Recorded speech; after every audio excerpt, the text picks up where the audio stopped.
Bago sa saksi, sa pulsa CCTV ng MMDA ang buwis buhay na pakikipagpatintero ng ilang pedestrian sa mga sasakyan sa EDSA. Ang mga pasaway huhulihin at pagmumultahin. Saksila si Jamie Santos. Jamie? Pia Igan, paalala ng MMDA sa mga pedestrian sa EDSA, huwag ilagay ang buhay sa alanganin. May nakunan daw kasi ang kanilang mga CCTV na nakikipagpatintero sa mga sasakyan kahit bawal. Kuha ito ng CCTV ng MMDA sa gawing EDSA Guadalupe. Ang pedestrian na ito, sige lang sa pagtawid. Kahit wala naman sa tamang tawiran, tumigil siya saglit sa gitna. Naghihintay ng tamang tiyempo para hindi masagasaan. Saka sumampa sa concrete barriers papunta sa EDSA bus carousel. Ito pang isang pedestrian sa Ortigas naman.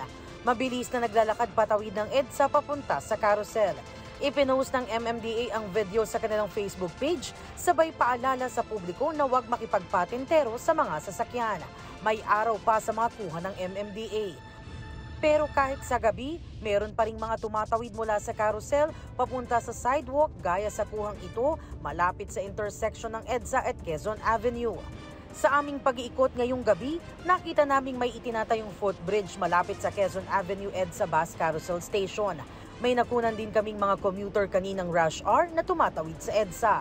Tinanong namin ng ilan sa kanila kung bakit ayaw nilang mag-footbridge. At taas kasi dyan, nakakapagod.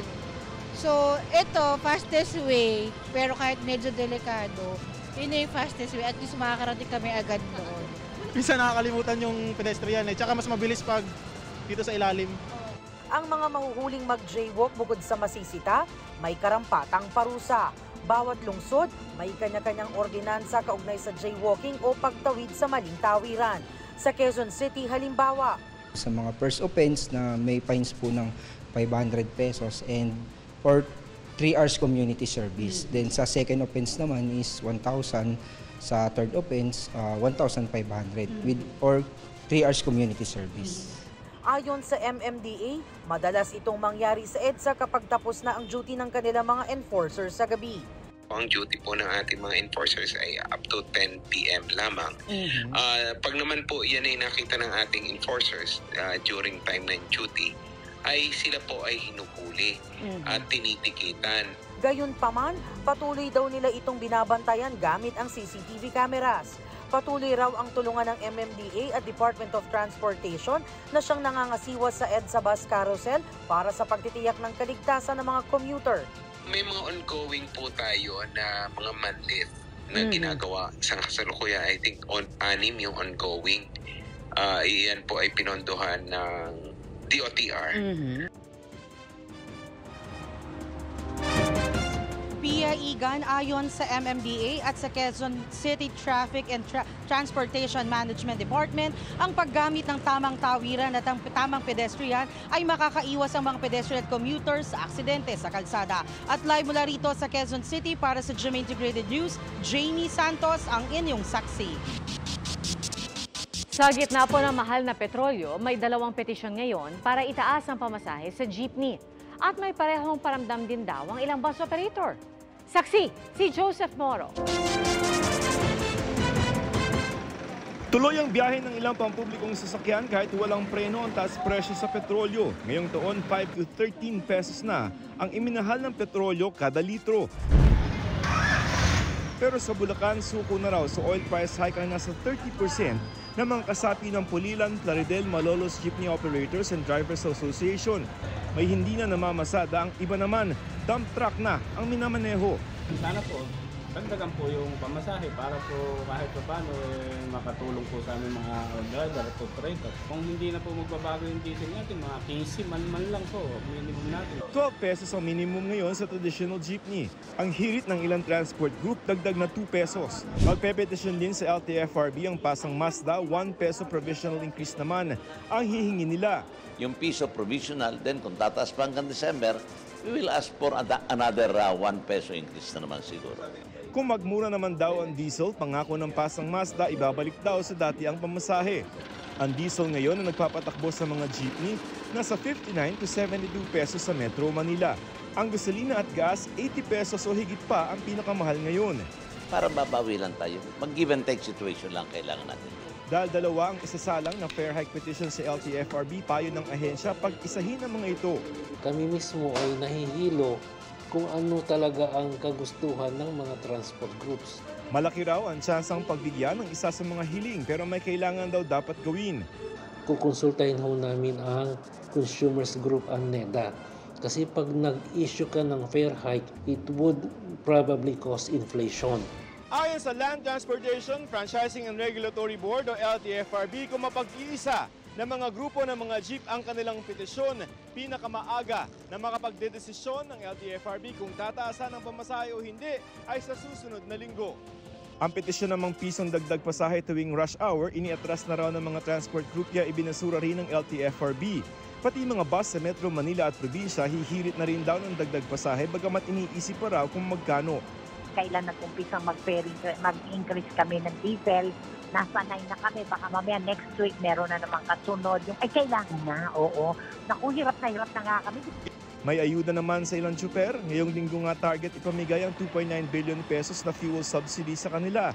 Pero sabi ng Budget Department, bago ilabas ang pondo, dapat magsimite muna ang Transportation Department ng gabay sa pagpapatupad at pagtukoy sa mga bibigyan. Wala pang tugon ng DOTRs.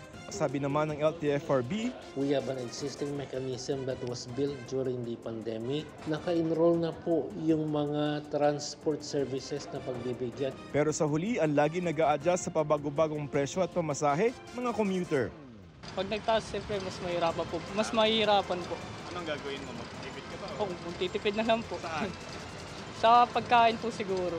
Para sa GMA Integrated News, Joseph Morong ang inyong saksi. Mahal pa rin ang bigas. At para makaagapay diyan ng mga consumer, ang payo ng DTI, pwedeng alternatibo sa bigas ang mais at kamote. Saksi si Bernadette Reyes. Kumpara sa 40 hanggang 42 pesos kada kilo nung nakaraang linggo, 10 piso ang itinaas ng presyo ng lokal na bigas sa New Market sa Puerto Princesa sa Palawan. Ang imported rice naman mula sa dating presyo na 50 pesos, pumalo na sa 60 pesos kada kilo. Ayon sa provincial agriculturist, naglalatag na sila ng plano para mapalakas ang produksyon ng bigas sa lalawigan. Sa ilang palengke sa Quezon City, 47 hanggang 59 pesos ang presyo ng bigas. Sa monitoring ng Department of Agriculture sa mga palengke sa Metro Manila, tumaas ang presyo ng bigas kumpara noong simula ng Agosto. Mabigat po sa bulsa, lalo na sa mahirap pong katulad po namin. Ayon sa Malacanang, sapat ang supply ng bigas, pero iba-iba ang presyo sa mga pamilihan. Kaya utos ni Pangulong Bongbong Marcos, habulin ang mga rice hoarder at nagmamanipula ng presyo ng bigas na sinasamantala ang lean months bago ang anihan. Pero aminado rin ng Department of Agriculture, mas mababa ang imports ng bigas ngayon kumpara sa parehong panahon noong 2022. Kailangan daw ng dagdag na import bilang paghahanda sa El Nino. We are recommending around 500,000 metric tons to arrive between November and January 2021 so that we would be ensured of sufficient supply. Giit naman ng ilang kongresista, bakit aasa na naman sa importasyon? Puro na lang importation. Hindi na tayo na yung nabubuhay sa sarili natin.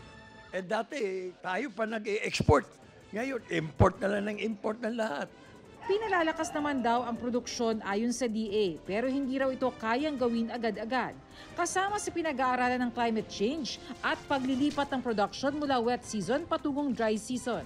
We should focus on improving the productivity of our local production. And that is actually what we aim to do with what we are doing now with re-strategizing our rice program.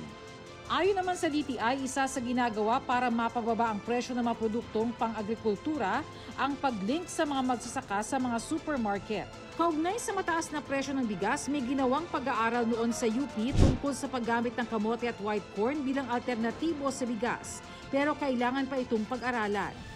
Adapt and adjust our maybe our diet. But yun nga, diet kasi is very traditional, di ba? you are used to eating rice during breakfast, ang hirap mag-shift. But there are other alternatives. Pwede namang kamote, pwedeng white corn. May mga ganyang proposals, ano? When I was UP president, for example, I'm not saying I'm pushing it now, ano? We made experiments on rice corn mix, ano? 70% rice, 30% white corn. We tested the nutritional value, the taste, acceptability, and it was a pass. Para sa GMA Integrated News, Bernadette Reyes ang inyong saksi.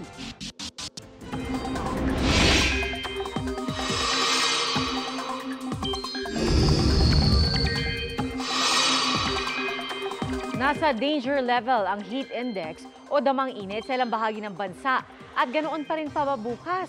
Alamin na natin kay Amor La Rosa ng GMA Integrated News Weather Center. Amor? Salamat, Pia. Kahit nga sa gitna ng tag-ulan, talaga namang malakas makatagaktak pawis ang init sa ilang lugar. Base sa forecast ng Pag-asa para bukas, kabilang po sa mga posibleng makaramdam ng pinakamataas na heat index o yung damang init, ang Pili, Camarines Sur. Posible po yung umabot sa 46 degrees Celsius. 44 degrees Celsius naman sa Kasiguran, Aurora, ganun din sa Masbate City.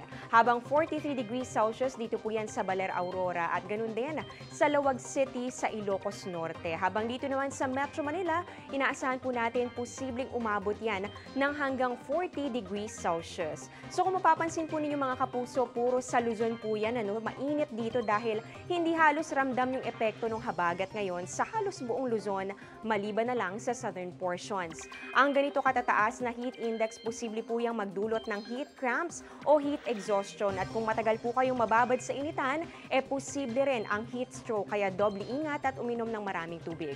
Pero mga kapuso, kahit mainit o maalinsangan ng panahon, hindi pa rin inaalis ang tsansa ng mga pag-ulan.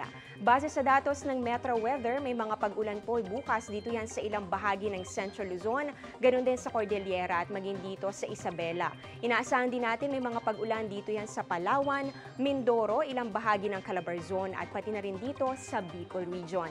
Sa Metro Manila naman, kahit mainit, posible pa rin po ang localized thunderstorms, kaya magdala ng payong kung may lakad bukas. Sa Visayas naman, umaga pa lang may ulan na dito yan sa Bohol at ganoon din sa Negros Provinces at maging sa Panay Island. Sa hapon naman, uulanin na rin ang Samar at ang Leyte Provinces.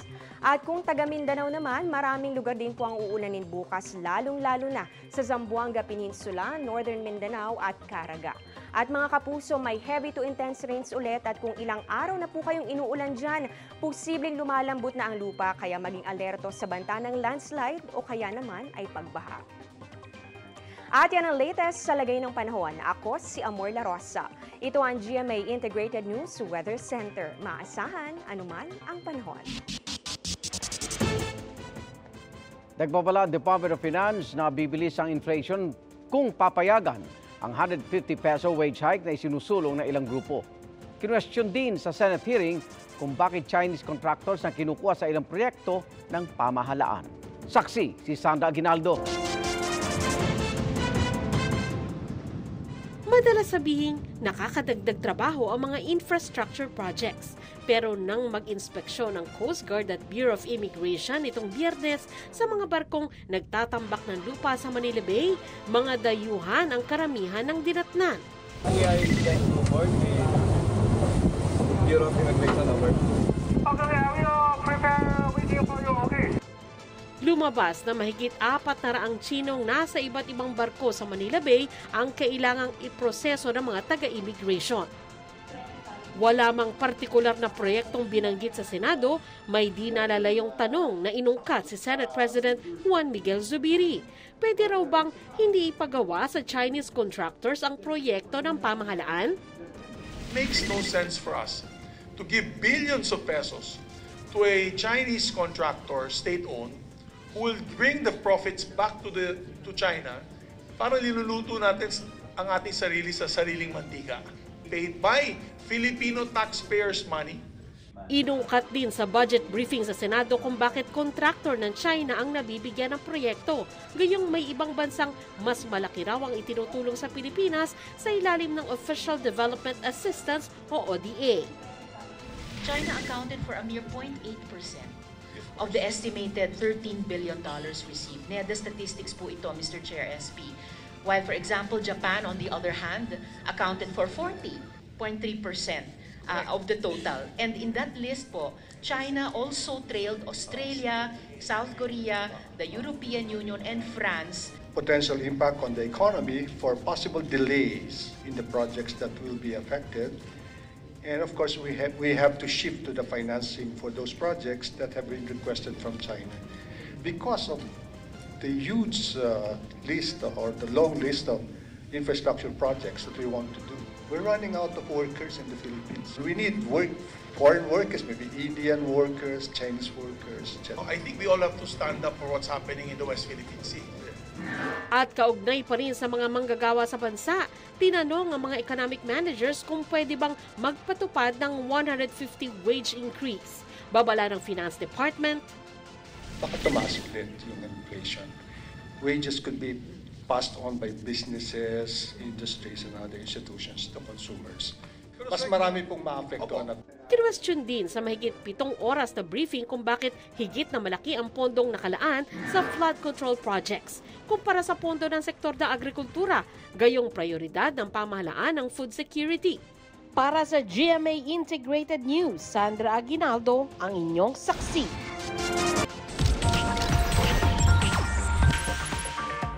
Pinusuan online ang muling paghataw ni Marian Rivera sa bagong TikTok Challenge. Ang kasama ng Royal Blood nalaman na kung sino ang pumatay kay Don Gustavo. Ating saksiyan. Sino nga ba ang pumatay kay Don Gustavo Reales?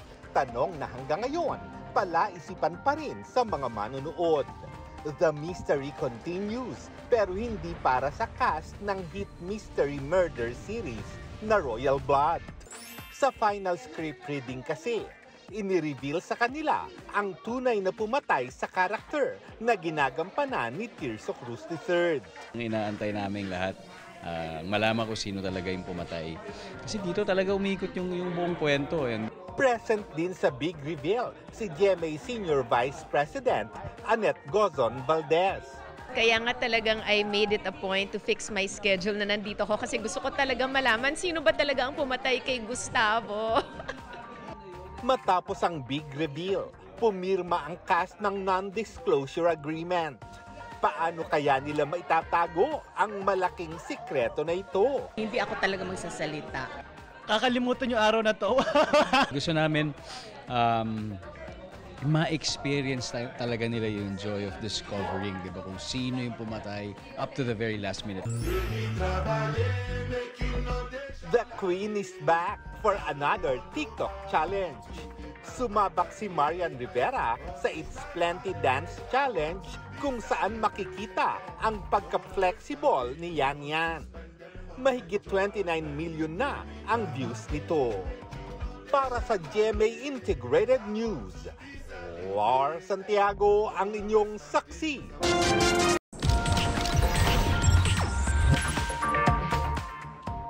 From Kapuso Drama King, certified TikToker na rin si Dennis Trillo. Ang kanyang mga nakakaaliw na pakulo. Ba ating saksiyan?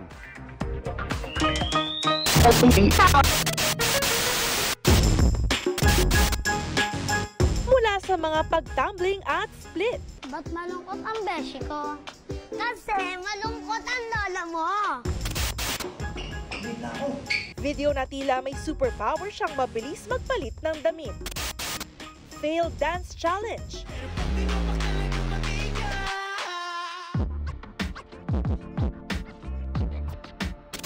Pati yung successful naman siyang kumataw. Hindi maikakailang TikToker ang Kapuso Drama King na si Dennis Trillo. Inain siya sa mga uso. Yung bang savage love, make the belly break your heart. At gumagawa rin ng sarili niyang skit.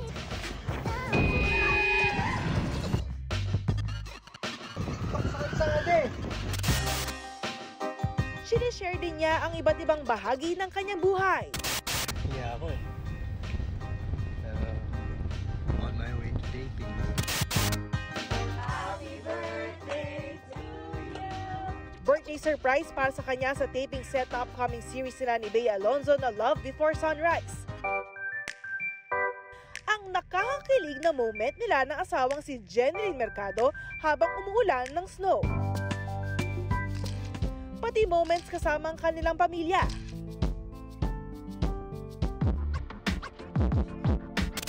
Milyon-milyong views na ang nakuha ng TikTok account ni Dennis. At kamakailan nga ay nag-post siya ng pasasalamat nang umabot na sa 1 milyon ang kanyang followers sa app. Congratulations, Dennis! Hello everyone and welcome to my TikTok.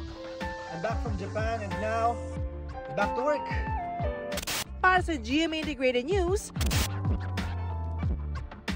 katatibayan ang inyong saksi. Salamat, Igan, sa inyong pagsaksi. Ako naman, Arnold Clavio. Ako po si Pia Arcangel para sa mas malaking misyon at sa mas malawak na paglilingkod sa bayan. Mula sa GMA Integrated News, ang News Authority ng Filipino. Sama-sama tayong magiging saksi! Mga Igan, samahan nyo kaming saksiyan ng mga balita.